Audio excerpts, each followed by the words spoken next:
Друзья, давайте узнаем, является ли конфликт Израиля и Ирана, который сейчас обсуждают во всех СМИ, началом Третьей мировой войны с применением ядерного оружия. Потому что есть большое количество источников, где об этом говорят. Например, произведение Дмитрия Глуховского «Метро-2033», где именно этот конфликт стал началом Третьей мировой войны и началом апокалипсиса. А также были предсказания Жириновского, который говорил о большом потоке беженцев, идущих в сторону России с началом этого конфликта. Давайте узнаем, карты, скажите нам, пожалуйста, действительно ли конфликт Израиля и Ирана, который сейчас обсуждают во всех СМИ, станет началом Третьей полномасштабной мировой войны с применением ядерного оружия, да или нет? Десятка жезлов. Десятка жезлов — это отрицательная карта, однако десятка — это всегда переход во что-то новое. Необходимо начало данного конфликта для того, чтобы перейти во что-то новое. Десятка жезлов — заключение под стражу, или мы не можем что-то сделать, пока не начнется этот конфликт. Десятка жезлов здесь еще может говорить о том, что тяжело применить или невозможно применить ядерное оружие.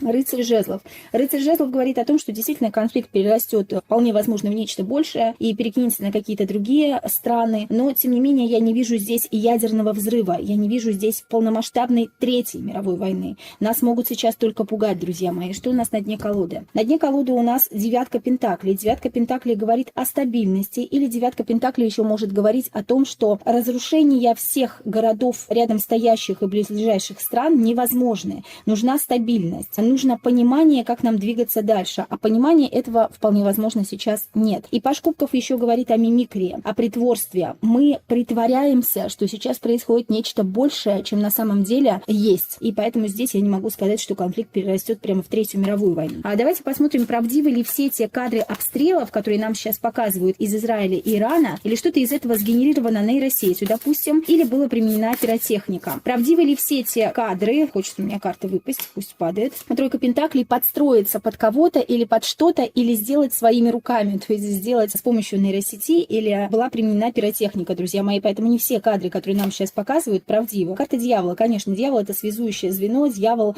пишет сам историю, и дьявол лукавит, обманывает, друзья мои. Половина кадров обстрелов, которые нам показывают, неправда.